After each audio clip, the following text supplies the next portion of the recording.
Well, good afternoon. It's a bit of an unusual setup to talk to a half-empty room, but I know that most of you are still eating, so good appetit. Good. Being the first speaker gives me, of course, the advantage of not having to adapt to the other speakers, so I can a little bit say what I want. What I'm going to present to you in 25 minutes, 30 minutes is a very short condensation of what we are doing with our students in ISU, in the International Space University. So we have a 2 weeks workshop where we give some introductions, and then they have to come up with a short business plan after 2 weeks. So, good things about financing of space business. Here's a little bit my traditional picture which I developed. What happened over the years is that in the beginning, space was financed by governments. Hoopla, wrong button.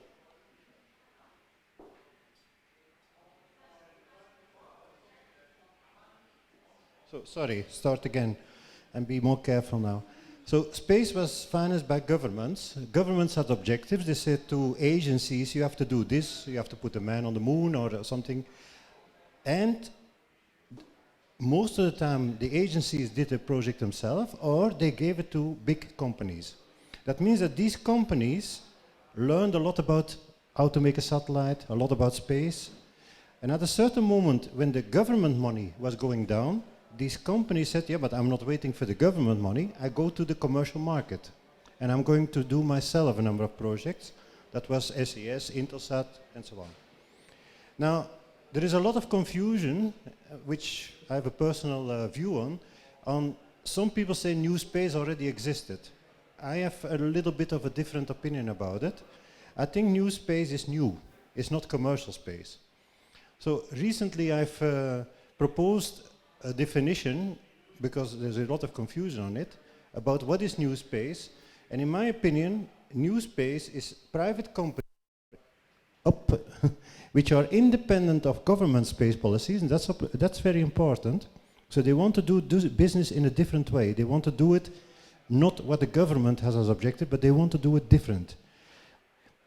Independent from government funding and promoting cheaper access to space and affordable space applications. So that's one way of, I will see how the community reacts to that definition. Where are these people, most of them, working? Well, we see them most in this area. It's also logic, because if you take the value chain of space, there is not so much money in building satellites, building rockets, launching rockets. There is not that much money in it. The money is here, is in the added value space applications. And I would even say, I don't know if I'm going to disturb your ideas, that probably one of the best applications is if you merge telecommunications, navigation, maybe even remote sensing in one application. Because not everybody wants to go with, on travel to, with all sorts of equipment.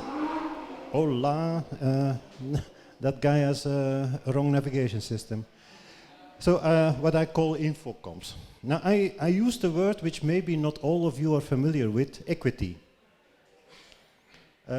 Equity and debt.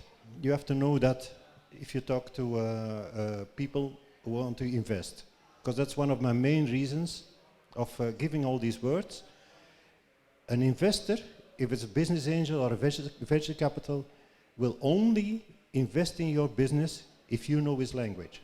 So do not start with very technical terms. He doesn't understand them, he's not interested, but he wants you to know his language. So equity and debt. Let me start, as I saw there are a lot of young people. Let me start with debt, because most of the young people are very familiar with that and are experts in debt. What is debt? Well, you get a loan from the bank, most of it from the bank. Now the bank is not asking you ownership of why you use that money, but the bank is asking a collateral. That means, is it difficult to get $1 million? It's very easy if you have 10 millions. So if you can give enough guarantees, the bank will easily give you money. But most of you don't have these 10 millions or don't have this collateral to give to the bank. So that's cutting that way a little bit. By the way, the banks will also only be interested in interest. So at a certain moment, the bank wants his money back with an interest. That way is very good and very easy for the big companies because they have a lot of collateral. They can say, you can have our factories in case we have a problem. But for you, no, not very good. So you have to find money in the equity world. Now in equity that are investors, they don't need collateral. That's the good news for you. They will not ask you, oh, do you have a Rolls Royce in the garage and do you have a yacht on the Mediterranean? No, they don't need collateral, but they will take ownership. That means they will take part of your company. They are not so quickly interested in interest. They are more interested in making you grow and selling you again. That is something you have to know. Most of these people stay with you 3, 4 years, maybe 5 years, but then they sell you again with big profit. That's what they are interested in. So who are these people?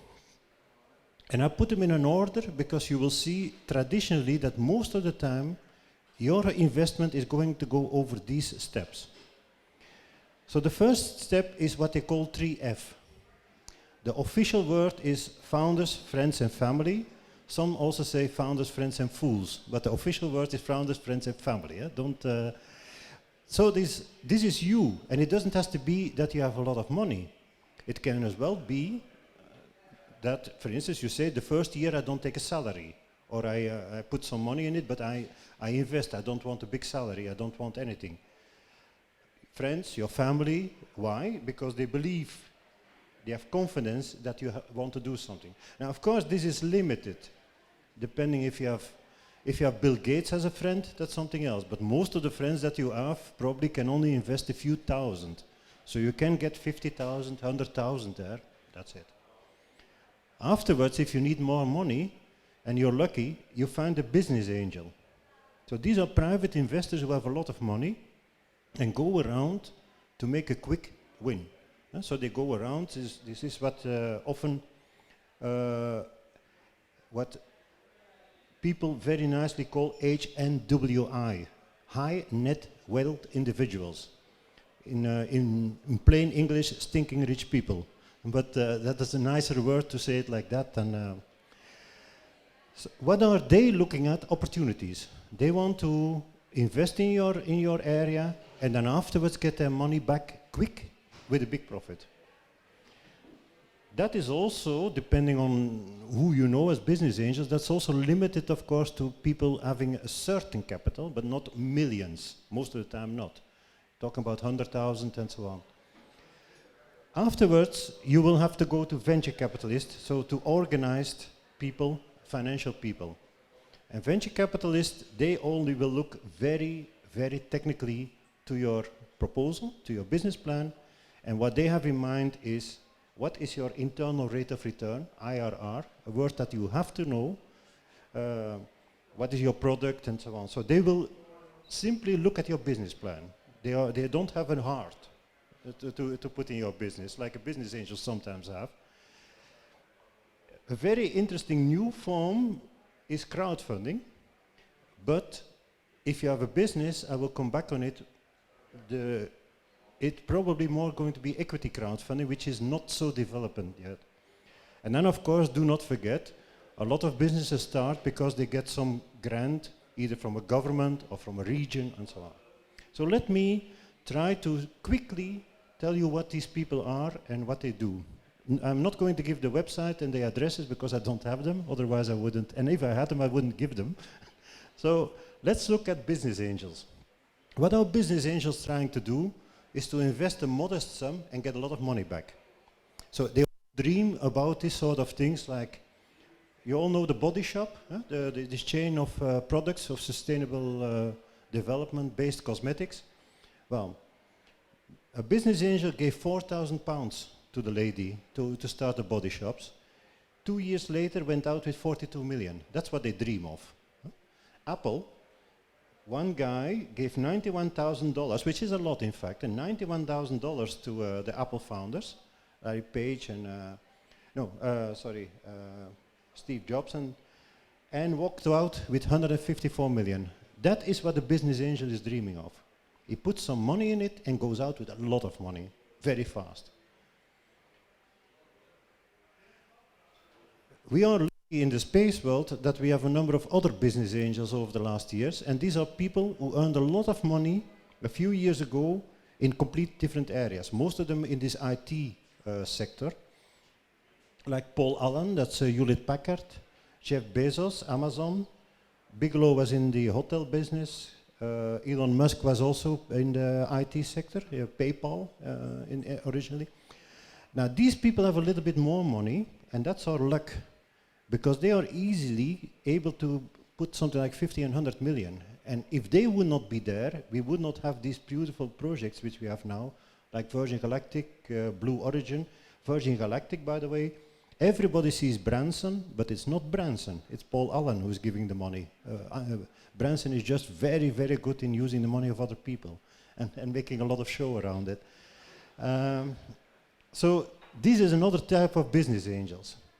Now, there are at the moment something like 2,000 billionaires, because that's what you're talking about. You're talking with people of at least a few billions. There is a study who says that these people are willing to risk 7 or 8%. So before you can risk 50, 60, 70 million, you need already a few billions if you see that it's less than 10%. Now, one thing that I would also you, as young people, strongly advise is the world is changing. If you look at the billionaires in the world, 10 years ago, 10% of the billionaires were in BRIC countries, Brazil, Russia, India, and China. At this moment, already 25% are in BRIC countries. So I see more and more people getting money from Hong Kong, from Singapore. It's changing. Think about it. If it went from 10 to 25%, it's probably 40% in a few years. So the billionaires are not only sitting in Silicon Valley anymore, they are sitting now also in other countries. Don't forget it. And I've seen them nicely investing. Okay, the second group you will work with is venture capitalists. You all heard about it. What is a venture capitalist doing? His philosophy is high risk, high profit. So he will risk his money or her money in a lot of enterprises, knowing that most of the money he will not see back anymore. But he's also hoping that, say, 10% of the enterprises are successful, and that's where he gets his money from. Even getting his money back is not interesting for him or for her. So what they normally do often, they would give you a little bit of seed capital, like $100,000, to prove your concept. Now they know that 80% of the seed capital they lose, but that's part of their business. Afterwards they go, if it's successful and they say, no, it's a nice interesting project, they will put money in it, so they will participate. There's something you should not forget, and I put here 49%, often they put 49%. I will come back on that. Do not do the mistake that most of our students also have done, asking for a lot of money and not willing to give us participation. I've seen ridiculous things like, can you give me 20 million? Then I give you 7% of the shares. That's end of the story. Huh? If you want a lot of money, you will also have to give something. I know it's not easy, because the project is your baby, you don't want to share it, but if you want money, you have no choice. Do also not forget that a venture capitalist loves you, but will not marry with you. That means he goes out. His purpose is to grow you, sometimes maybe a little bit at the limit with making your books looking very nice, but he wants to sell you. After 3, 4, 5 years, he goes out. He goes away again. So take that into account. He or she will have an exit plan. That could be to sell you, to bring you to the market, or the most sadistic way is a management buyout. That means that he will sell your company to yourself, but for a much higher price than you gave it to him. It's good time. It was not good. You're living in good times. The number of venture capital firms, the number of venture capital investments is going up. The trend is nice. If you look from 2012 to 2016-17, the trend is in a good order. Interesting enough, and that is very close to what you what you're doing now, most of the venture capitalists I talk to say, I have money, but I don't have ideas. Where are these youngsters with good ideas? I have the money, if needed. Just one word, but that is not going to be your area yet. Private equity investors are big. Private equity investors, they are talking in hundreds of millions. So for instance, they buy telecom communications. Why? They take money not from themselves or from small partners, but they take money from very big investment firms, like Social Security, insurance companies who have a lot of money, who want to park it for a few years. So they put really big amounts. Worldwide, in 2015, they invested 600 billion. So these are the type of people who bought Inmarsat, who bought Intelsat, who bought these very, very big companies. That is not yet going to be your area. I hope it is, but probably not. And then the thing which you should be careful about is crowdfunding.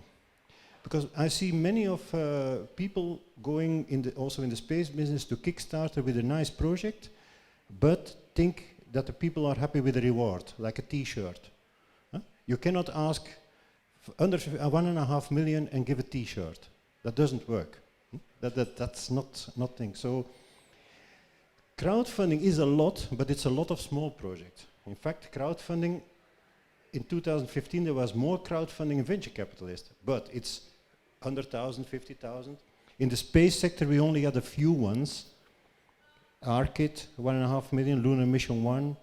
At the moment, you probably know, the German organization is trying to do crowdfunding to train a German lady as an astronaut. But they will need a lot of money. I hope they think. By the way, this picture, I don't know if you know that, this is considered as the first crowdfunding campaign. The French gave this statue, the Liberty statue, to the Americans, and they didn't have money for a pedestal. So they made a crowdfunding campaign. You could give $1 or $5, and with that money, you find all the names inside. They built that pedestal. Now, if you go to one of these professional people, you will have to give them a business plan. One business plan, but not exactly the one which you think, oh, I have to make professionals. There are different types of business plans. The first business plan you have to do is one for yourself. You make it very rough, it doesn't have to be nicely typed out, a business plan for yourself, and if you don't believe in it, forget it.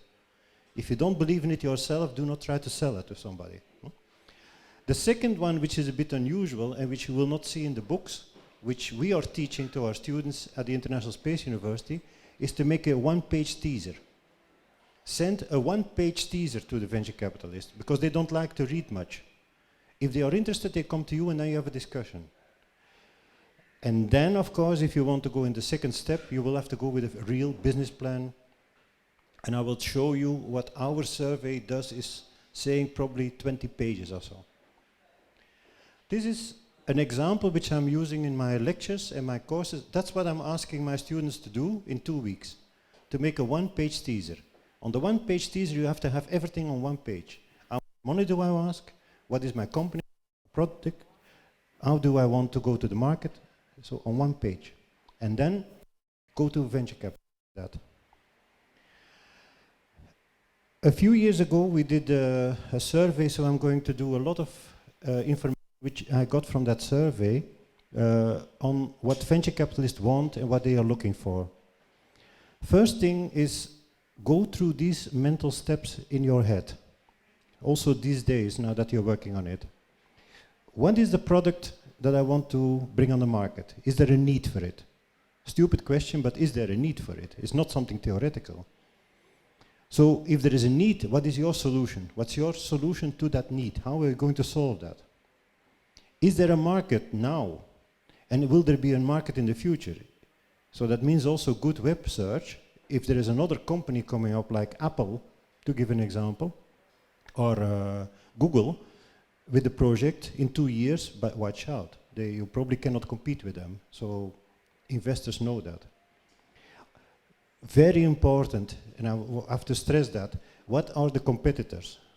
A few years ago, I was sitting in one of these venture capitalist fairs where the people were presenting their paper, and there was somebody giving a very, very interesting project.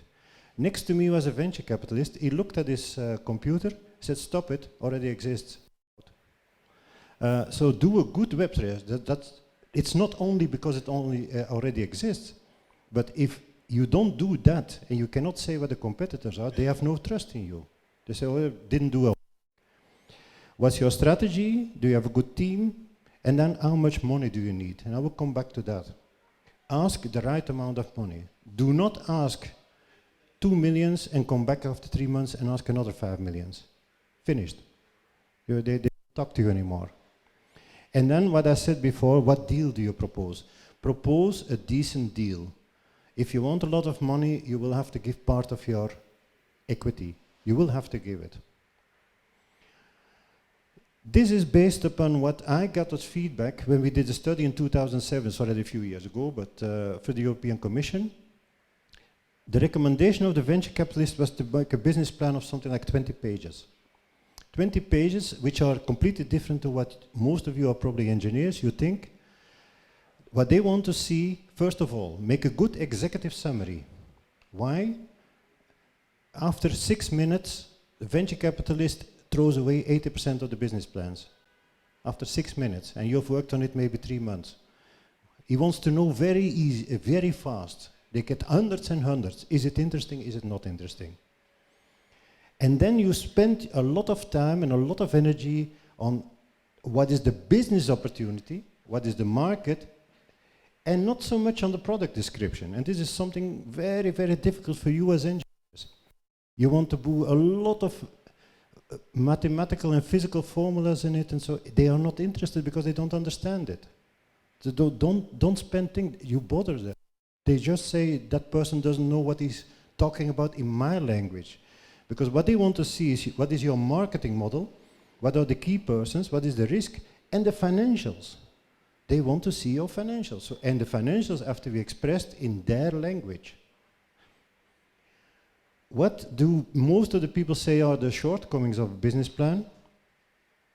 The same story. Markets overestimated. No competition. Quality of the management. Underestimation. That's a very big one. Underestimation of the time to management. Every youngster which I saw, if I ask, when are you going to start selling? In 6 months. You cannot sell in 6 months. You have to get your leaflets ready, you have to go to fairs, you cannot go so fast, so be realistic there. Too much technology focused. Problem with most engineers, they love their technology and they want to show their technology. The venture capitalist is not interested in your technology, he wants to know what the solution you're making, for what problem. Financing principles, know your language, know what equity is, know what internal rate of return is, know what net present value is, NPV. You have to know these words if you want to talk to them. Profit ownership, I understand.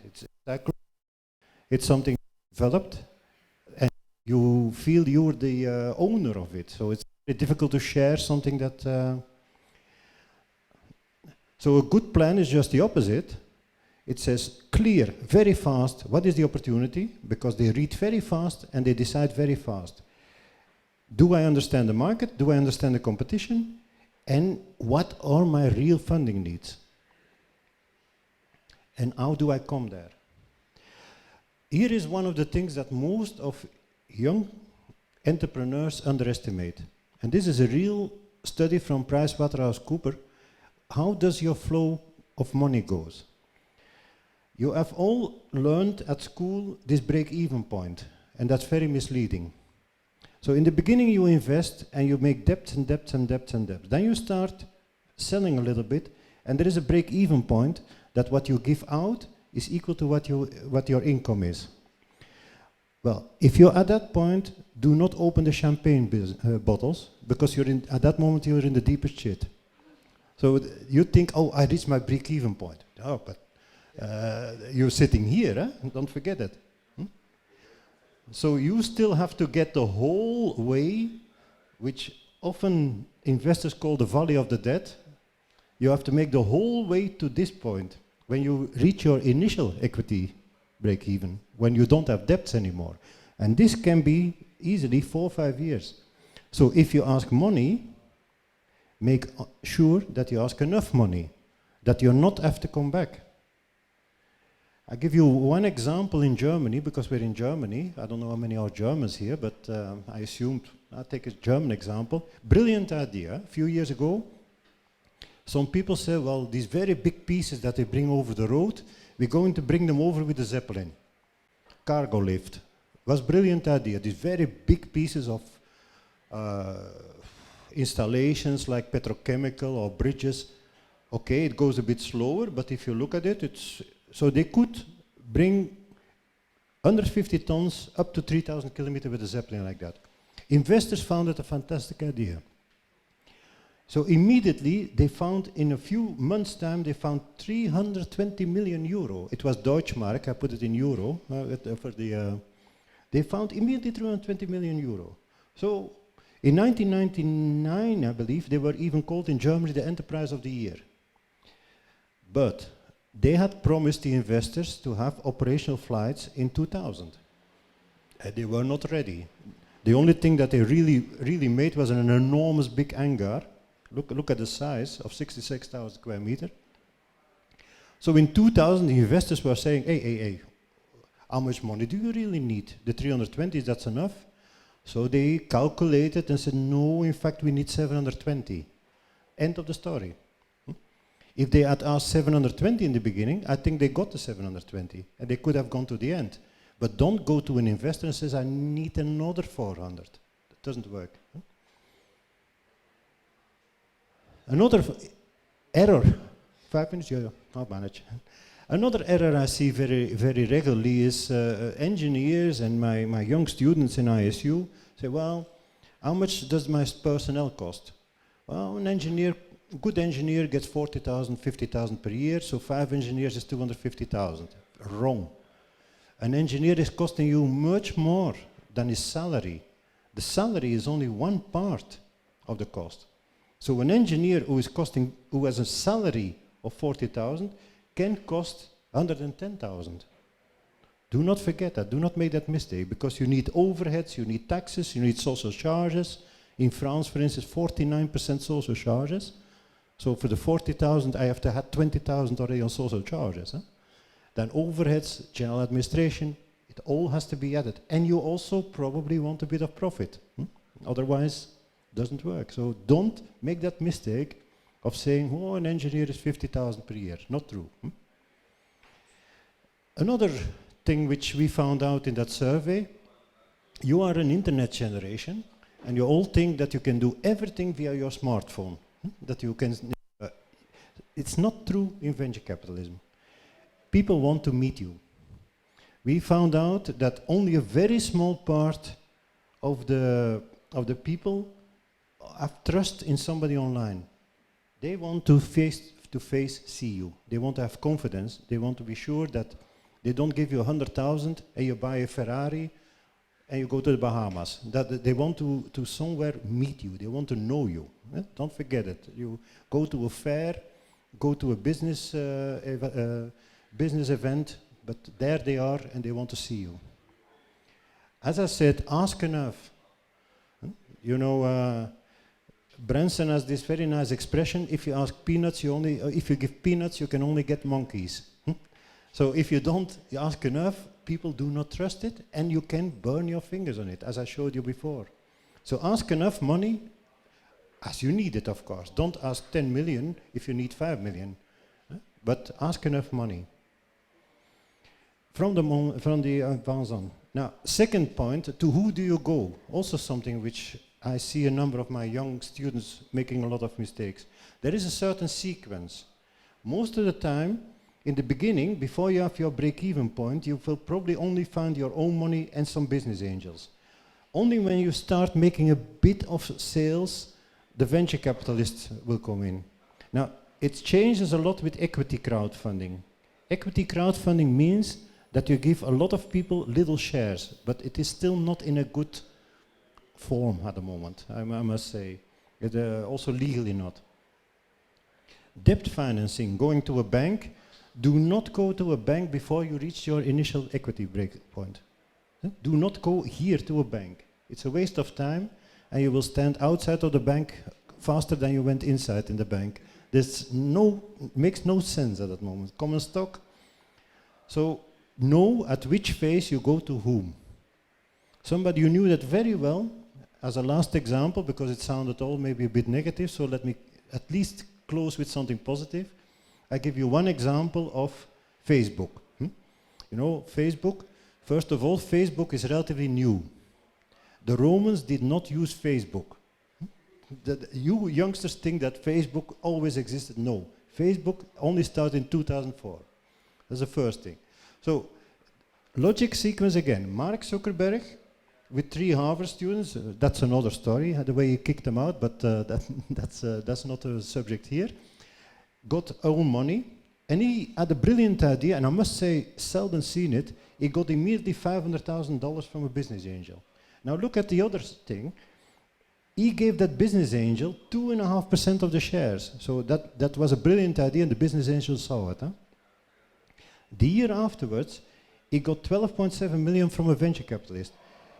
Gave him 11.4% shares. The year afterwards, another venture capitalist gave roughly the same amount, but got only 10% of the shares. That means the company was already 10 times more wealthy. And this is another story which I find interesting. This venture capitalist, Axel, went out after 5 years. And everybody says, come on, why do you go out now? Well, they did what they wanted to have. They put 12 million in, and they got 517. That's a venture capitalist doing. They put money in it, they gain the money, they put it in new ones. They don't marry with you. As I said, they don't stay with you. That's not their business. Huh? So you see, you see how rapidly this went up. By the way, I don't know if you ever heard that story when Mark Zuckerberg, he had an old ugly hangar, and he asked the painter to paint it, and the painter, he gave him a few shares. It's now the richest painter of the world. So yes, that was a positive story to end. I have added in the handout a few financing principles, and what I'll do, I'll stay here this afternoon. If you want to have some information, I'll come by group, and try to give you some answers if you have questions. Okay, thank you.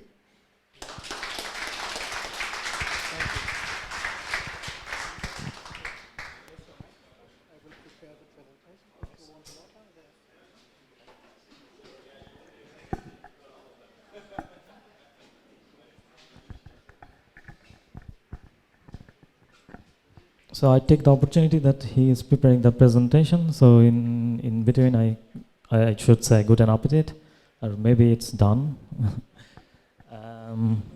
Yeah, it's very hard for me right now to present after a professor and after a nice analytical presentation. But yeah, I will present something fancy, something that people could do, not always mumbo-jumbo things. Like if you heard about space or remote sensing stuff, then it's always kind of mumbo-jumbo. But anyway, I'm very happy to be here at INNOspace weekend. Yeah, it's a great pleasure for me, and I am privileged.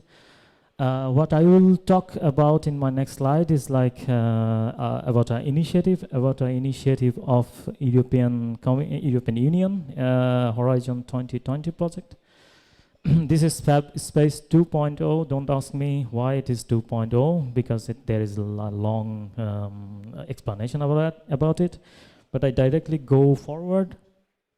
So FabSpace is an initiative which is going on exactly like this initiative here. So all we are doing we are trying to promote people or motivate people to use satellite information to think about it or dream it, and then using this data or software, then they could make some innovative models or business ideas that can solve some social challenges, and that we can maybe share later on. So that's the model what all the innovation activities has.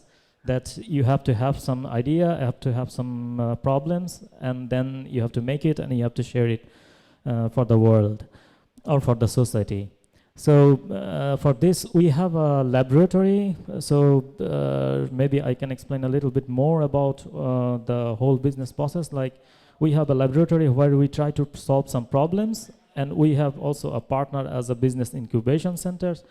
They are help people to run their business or start their business. So in our lab, we used to provide some infrastructures, softwares, and all the supports that you need to have satellite data and the softwares to analyze it, and the all type of data like geodata or navigation data or Earth observation data. So then at the end you can develop some nice application in our lab or at your home, because we have also a virtual platform which we call Geo Platform that you can directly use it or log in it or register it there, and then you can have access to all of this. Or through this network you can also have a connection to our physical servers where all the softwares and all the tools are installed, so you can directly use it to create your creation or innovative creation. So that's a little bit what we are doing there and how we are in line with the INNOspace activity. So let's have a look how we go through and how we do it. So it's a small video. There is a sound.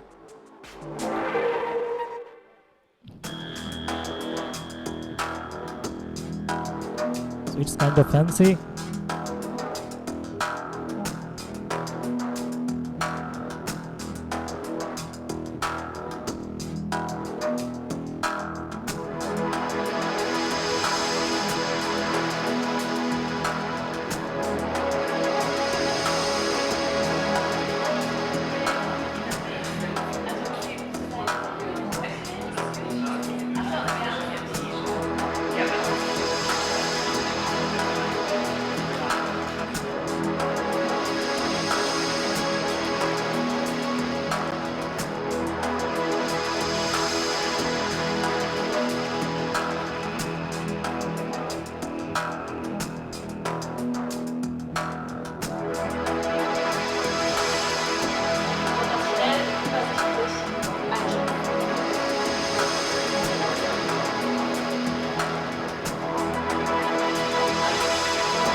Join the FabSpace community now.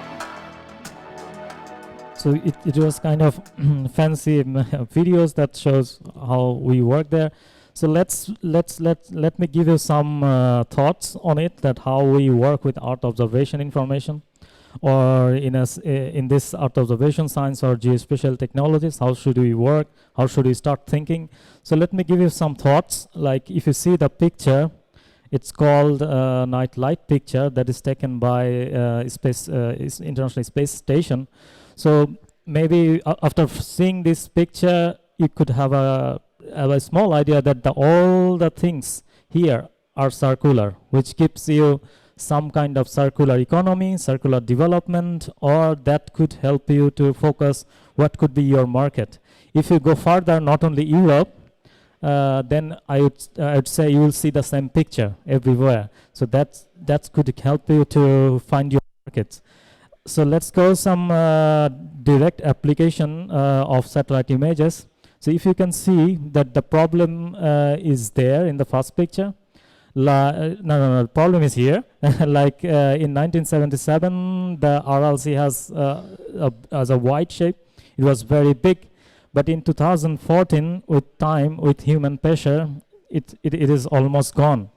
And the other hand, there is a Chad basin in Africa also, and it is increasing the water. So there is like positive and negative changes that you can detect using satellite data that can help you to understand problems and solve it and create your own business. Maybe in another idea that that is like in most of tunnels there could be some incidents like our world is moving or shaking, so there is kind of land subsidence or uplift what we can detect from satellite images. That can help you to understand that if someone built a tunnel, then what could be the risk or what could be the upcoming risk for another tunnels, or some kind of risks like this, that some landslide can happen and collapse the rail connections, and then Deutsche Bahn would be in a great problem, and it takes a lot of time to remove all these stuffs and make it workable again. So how do you can predict, how do you can give this kind of solutions? Maybe you can think another way, like some kind of big vehicles running in the road, and in some cases like it is very difficult for them to take a turn or to see that what kind of undulation is there in their direction, and then how could you suggest the alternative routes so that they can easily transport goods like these big goods. So what is the solution? Maybe it can give you a nice thought to solve it. Maybe in another way, kind of natural disaster. The topic is about natural disasters. So how the aided organizations like WHO or UNDP or other organizations provide support to the natural disaster victims. So that also can be possible to do without observation data. So in the next, I would like to say that things are really changing. If you have an open mind and if you have really passion to do innovation, then you can think, you have to start thinking right now, because the way we were thinking before is not that way we are thinking now. Things are changing very fast.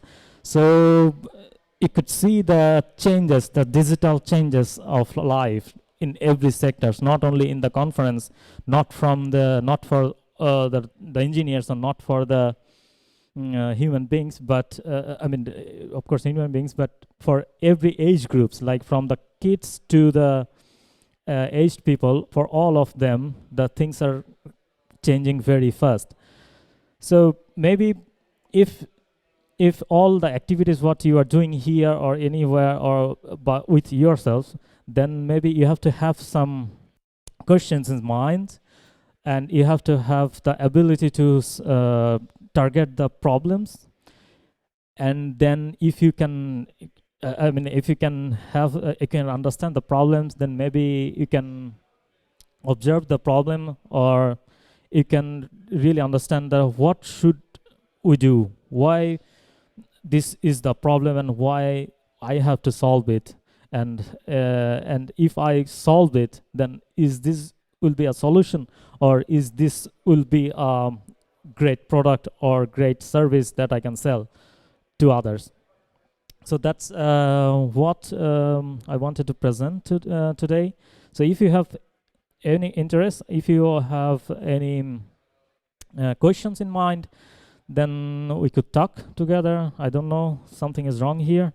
So I put some website address, but that doesn't matter. I am just behind in the wall, then you just can reach me and we can talk. Thank you very much.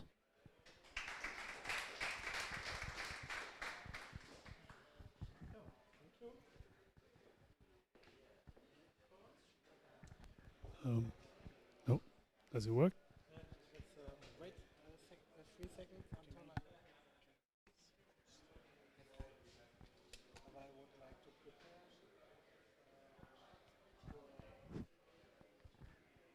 Just, yeah. I can change it, I guess. With a clicker here? As I will show you.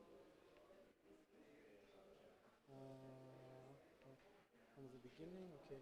Here you have a clicker. Yeah. to go there like that. Forward, backward. Fine. And if you have one the laser pointer, you have it. Yeah. Oh, wow. It's a super. Yeah. So Okay. you can't cook coffee. Okay. Good afternoon. Can I get started? Yeah. Can I get started? What? Can I get started Yes. already? Okay, Get good. started, please. Good. Okay. Good afternoon. My name is Ugo Celestino. I work for the European Commission. At the Galileo program. So the European Commission is a public institution, and as the economic theory and economic history shows, we are not supposed to promote entrepreneurship directly. What we can do is to foster technological innovation and therefore entrepreneurship indirectly. Our two space program, EGNOS Galileo satellite navigation and Copernicus Earth observation, are doing that. We provide advanced space technologies that otherwise would not be provided by the private sector. Then this technology becomes available for entrepreneurs to develop a product and service. EGNOS Galileo are worth an investment of €1 billion per year, Copernicus 640 million per year, which cover infrastructure deployment, operation and maintenance, and research and development. Vis-a-vis, these are, if we can say, the utmost example of European value added at European level, because no other European countries, neither Germany nor France, could do this alone. For the financial burden, for the technical complexity, and also for the strategic impact. I think that we need a ground station around the world at very high latitude or in the middle of the ocean. No European countries has territories around the world. So it can only be done with all the European member states. The Galileo, EGNOS, and Copernicus, to be used by entrepreneurs, need complementary technologies, so namely ICT. And both satellite navigation and Earth observation, they offer vis-a-vis the alternative, so vis-a-vis GPS and the existing Earth observation data, they offer superior innovative features. Copernicus provides very high quality space imagery data with very frequent revisit time and complete free access from the web. EGNOS Galileo provide accuracy down to a meter, 1 meter, and centimeter in certain cases, increased resistance and resilience to interference, increased availability all around the world, and also a feature to certify the position, which can be very useful in a number of applications.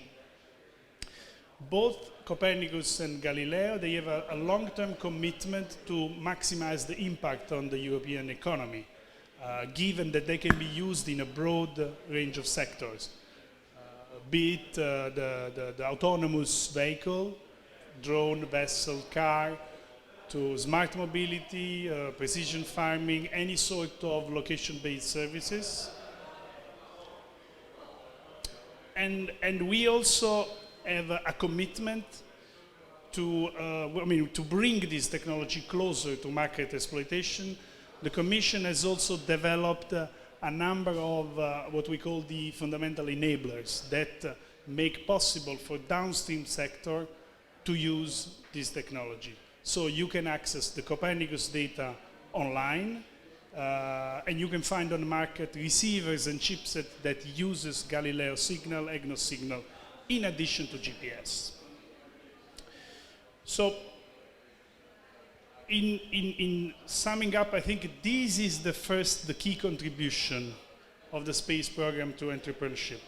We make available a technology that would not be there if there was no public investment. We provide a technology with advanced feature, innovative feature, and a whole set of enablers for the downstream sector to use them. In addition to these, which I call fundamental contribution to startups and entrepreneurship, we also we do a little bit more to trigger the market exploitation, because as the economic theory and practice shows us that when there are uncertainties around the new technologies, market forces do not work perfectly well.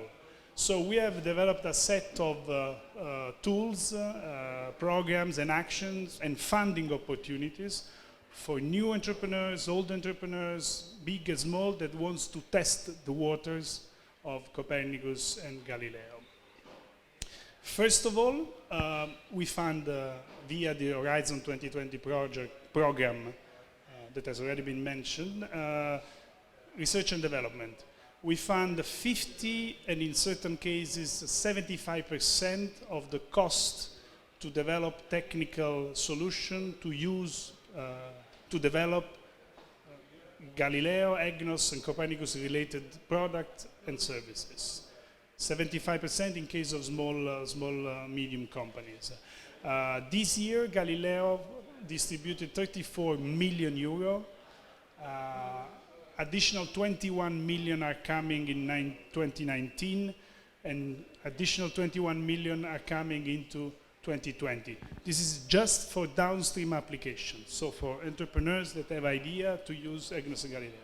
Copernicus distributed 12 millions this year, of which 7.5 went to SMEs and research bodies. They are planning for 14 million next year, 9 million next year, 14 million in 2019, and additional 9 million in 2020. So I would say watch this space because there is quite a substantial amount of funding. It is true that Horizon 2020 funding is not for one-man show, not for a single entrepreneur, but for established organization. But we have had several cases where researchers belonging to university or research bodies, then thanks to the accumulation, to the accumulated experience in an H2020 project, then they did a spin-off. They teamed up with someone else and then they started a business. We have several success stories. From 2014, I think 15 new products have been developed, 6 patents registered, and 62 prototypes developed thanks to H2020. Coming closer to what an audience of new or potential entrepreneurs may be interested in, we also fund competitions for ideas. So this is done through the network of what we call the Galileo Master or the Copernicus Master, managed by an organization which is the Anwendungszentrum Oberpfaffenhofen, an organization that is originally promoted by the Bavarian regional government.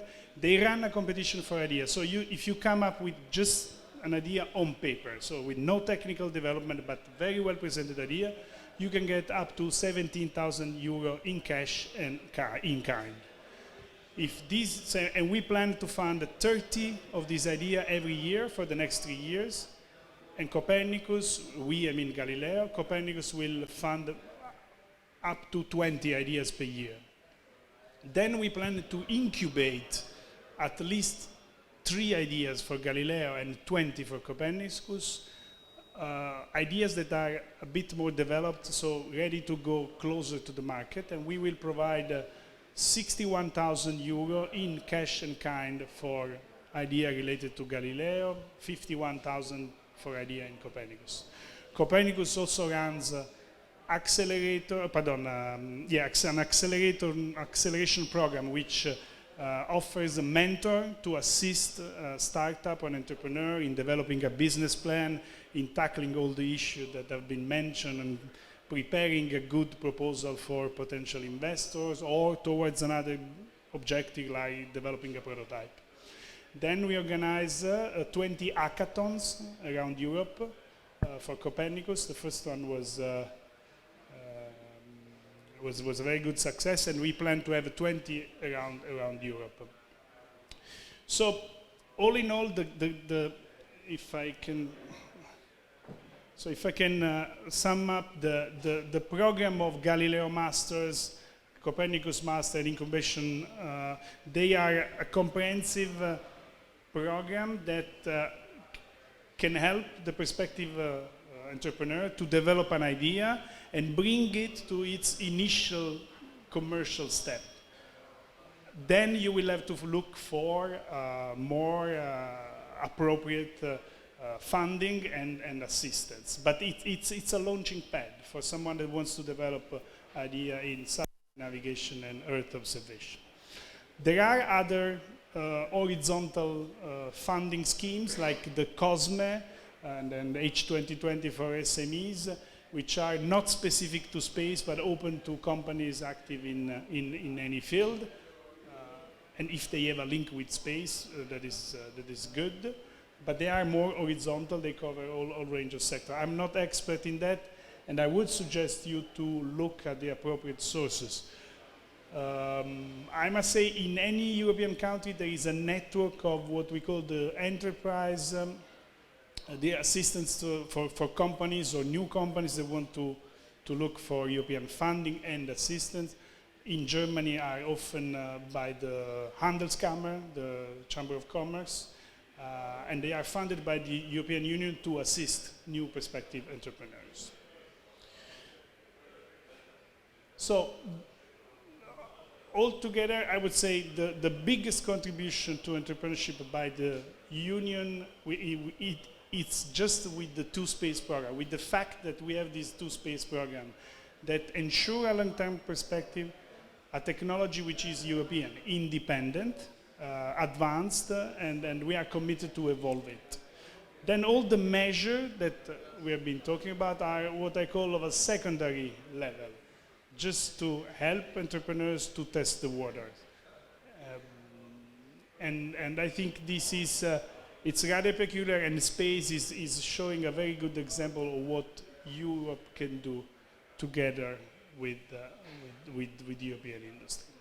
So here I have some few websites which you should mark and look at. The first one is giving you all the information regarding available funding. So including the Galileo Master, the Copernicus Masters, and any other sources. The Europe Enterprise Network is this network of organizations that can assist you for whatever business-related issue in terms of contact with the European Union. And these are the two persons, myself and my colleague in Copernicus, that deal with the startup program. So if you ever have, I hope not, but if you ever have any problem or suggestion, issues, you can contact us. Thank you for your attention.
Okay, yeah, thanks. The few left here, I don't know, do the others still hear me, or is it just this group? Okay, we'll see. So I will jump right into that without introduction, without anything. I want to actually ask you if you know that company, And we already talked about it, interestingly. But okay, you probably know that company. Why is that interesting? Because both of them, they went together and they built a truck. So they built an electronical truck, actually. And the question is, why did they do that? Why didn't they use anything which is... but the answer is very clear. There was nothing on the market. And the Deutsche Post had the idea, or has the vision, to be completely green in, I think, 2050. And because there was nothing there, they wanted to do something by themselves. And that is actually what I want to talk about. That is how to enter competitive markets, because if you think about the automotive industry, and if you think about, for example, space industry and also aviation industry, you would think that these markets are completely crowded, but and very competitive. And how can I, as a small startup, enter that market? And that is a little bit the story I wanna join with you. So from my point of view, just a short introduction about P3. Why am I standing here? And then I want to have a look at what is a competitive market, because obviously we have to define that a little to understand what we're talking about. Second, I want to have a little glimpse at the automotive industry and what is going on there and what is driving startups there. Coming to the aviation industry and then maybe the space industry, but I have to say I'm not an expert in that. So P3, this is why I'm standing here, is a consulting company, but not only on the high level where we just create slides and then give that away, but we have a three-part approach. We have the consulting service where we develop together with our clients concepts, but then for us, we're very interested in how to implement them, and that is why we have a very big footprint in management support, and then also we're very technical.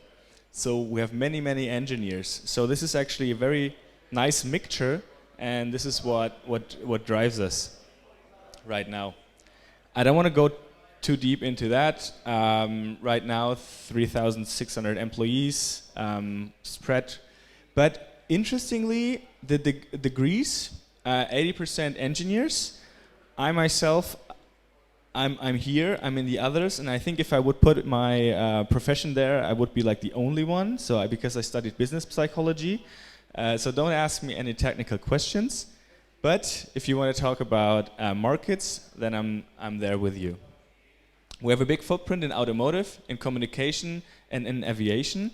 And that is one part, that's why I mentioned that, because we can combine these resources, and that's very interesting.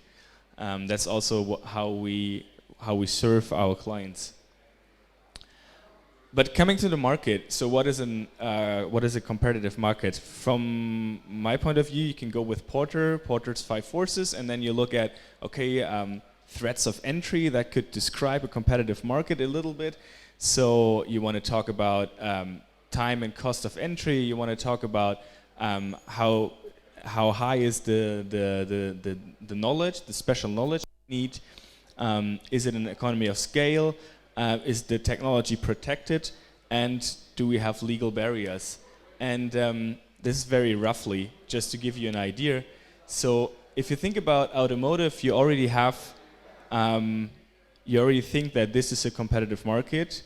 Going to aviation, I would even say it's a little bit more competitive, even more difficult to enter. And then coming to space, like I said, I'm not an expert, but like, why should I enter that market as a startup? I don't see the point. But obviously, as we heard already before, there are many initiatives and very interesting things you can do there. And it is relevant also for startups, and so I wanna talk to you about how to enter that by, like I said, having a look at the automotive and the aviation industry. So automotive. If you want to, well, no, I start differently. Entering a market can be easier if there's change, obviously. Change always opens markets, and change is driven by new trends.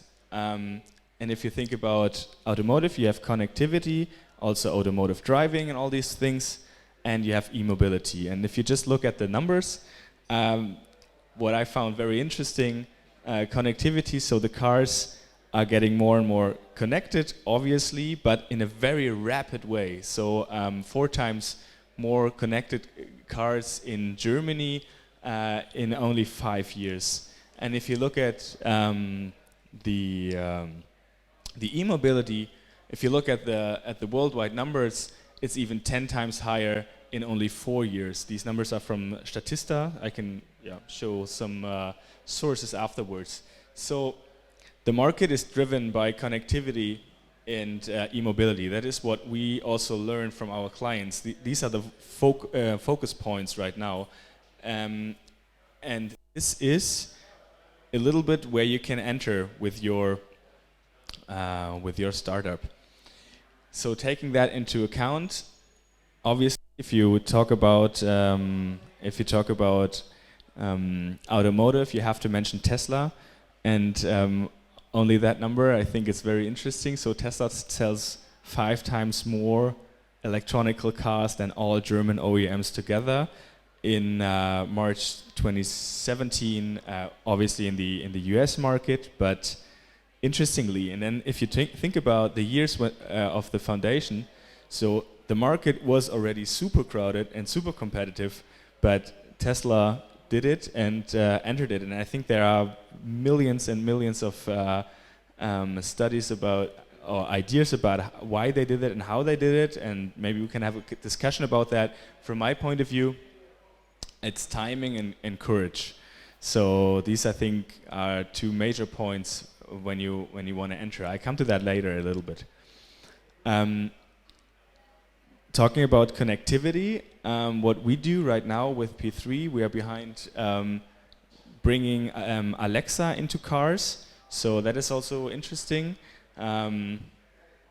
We have an Alexa integration and the team working and developing that. So again, new thing, new technology, and we can enter that market right now here.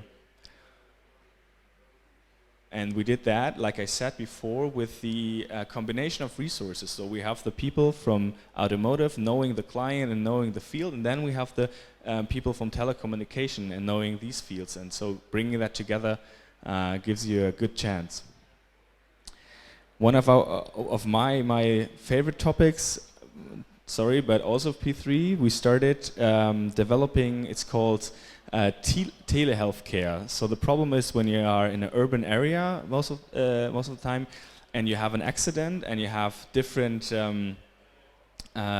doctors, and then emergency cars and teams. But the bottom.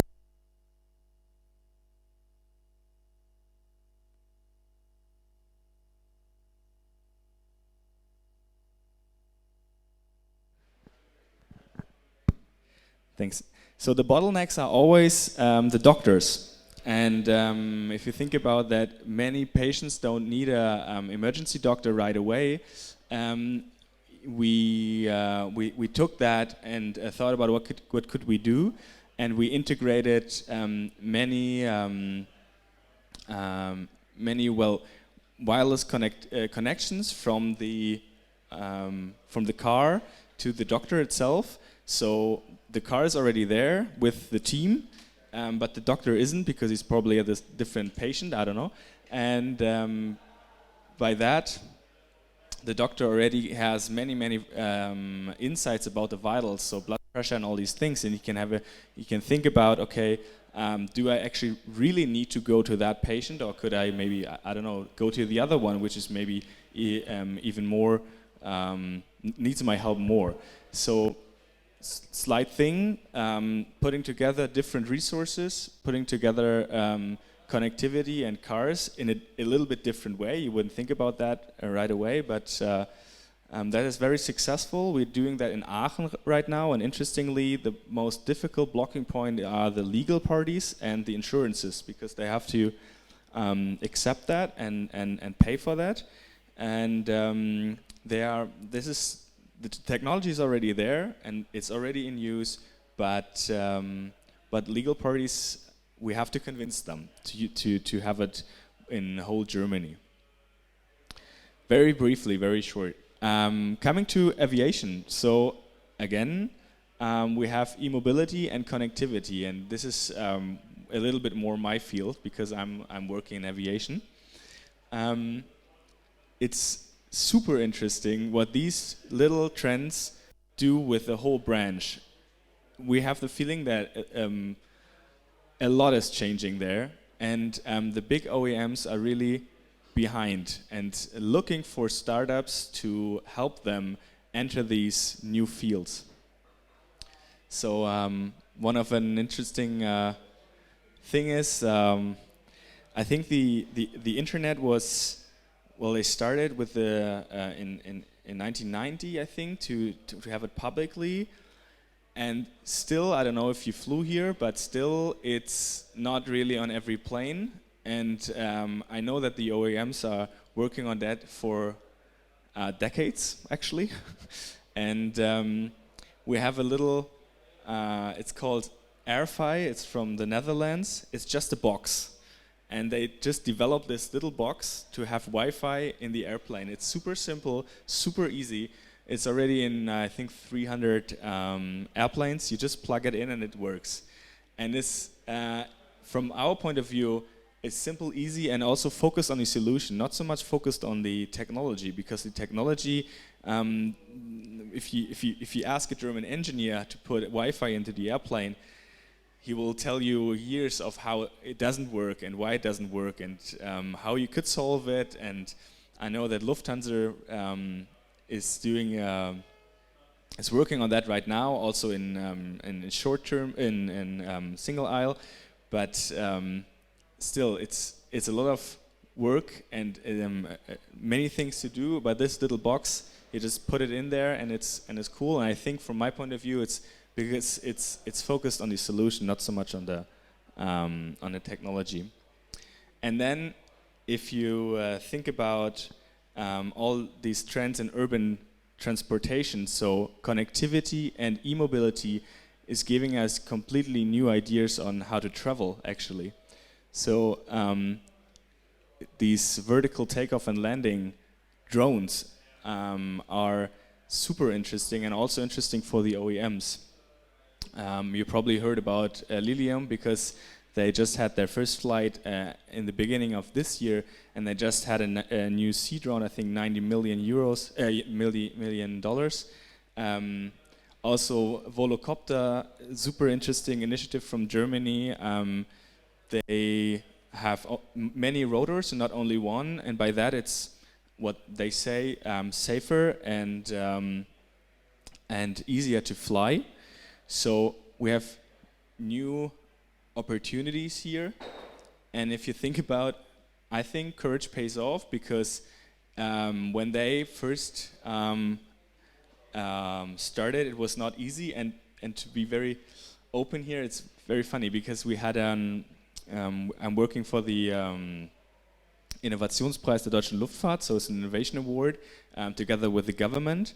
And in the first round 2 years ago, they applied, and we have many from the jury, many old people, not old people, but very experienced people, and they didn't believe in that. They thought it's not working, and then 2 years later, they have these great successes. And I don't know where the OEMs are right now. Well, I actually know, but they don't have anything there, but they should have. And I don't know what they did the last years. Right now, Airbus is working on at least 2, I think even 3 initiatives to exactly do that, what these little startups did already. So here another point where you can enter. So in space, to be honest, I don't know. I don't know what's the next big thing. I'm not a space expert. I'm very lucky to be here, so I can maybe see some ideas and maybe get new insights. But to sum that up, it's very brief and it's maybe a little bit flat, but from our point of view, it depends a lot on how you approach these things. So be focused on the solution, not so much on the technology. It's exactly what you said. So thanks a lot. It's that nobody cares about the technology. You want to have a solution, and you want somebody who really, you want a problem solved. Second is, this is, like I said, it's a P3 view on how to enter competitive markets. It's not a textbook view. But connecting resources, we experience that all the time, that these connections between different people, different insights is bringing together something new, and then also you can use that and put it into a new field, and then something completely new develops. Super interesting. What we learned is partnering up. So don't be afraid to use partners. You don't need to have all your resources in the first place, but you need to know where the resources are, where they are allocated, and if you have a great partner, then go for that, and don't be afraid to also show and share your knowledge. You should be open with that, and then, well, in the end, obviously love what you do and be brave. I think many startups have to be very brave for a very long time. I just learned at least 7 years. Okay, well, that's it. Very short, very briefly. Thanks for the audience. If you have questions, I'll be here the whole day. Yeah, thank you.